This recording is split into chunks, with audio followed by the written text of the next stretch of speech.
Asalaamu calaykum waraxmatullaahi wabarakaatu. Dhammaan khayrta ku xidhan kanaalka Dayax aan fulo kusoo dhawaada muuqaal cusub iyo asxaabba.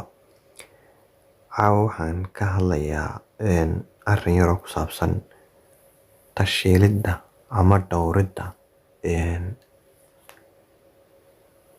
daatada aad isticmaalayso internetka markaad wifi isticmaalaynin. Weliba waxaan ka hadlayaa qaybta gaara oo ah Google Chrome-ka. Intaynaan bilaabin haddaad ku cusubtay kanaalka kusoo biir oo subscribe saar, muuqaalkana like saar, mahadsanid.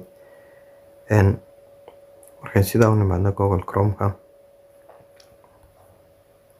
saddexda liidee sare bidixda baad isdul taagaysaa, settingskaad aadaysaa, xaggaa hoose waxaad ku aragtaa late mode, kaasaad ku dhufanaysaa. late mode-kaasi wuxuu ku tusayaa xaddiga data aad isticmaashay marka Chrome-kan isticmaalaysay oo ah 823 MB. waxaanu ii save gareeyay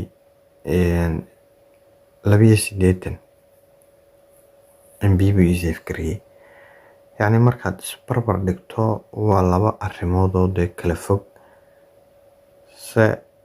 waxa weeye markii hore mar haddaanad haysanin waa faa'iido. haddaad imika aad wifi data isticmaalayso, haddii intaa lagu save gareeyo waa wax wanaagsan. xaggan wuxuu kaa tusayaa website-yadaad booqatay,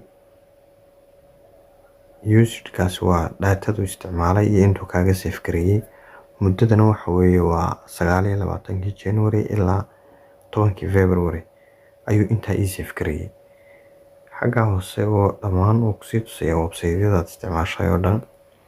haddaad u baahan tahay inaad reset garayso waad statistics-kan gebigiisa baabisan waad yeeli kartaa sidaa. marka waa inaad halkaa on ka dhigataa. taasi saasay kaaga caawinaysaa inay at least markaad Google-ka ku jirto, Google Chrome-ka, inay kuu badbaado xoogaa ama aad tashiilato. intaas waa cashar ku saabsanaa. wada salaamay asxaabta.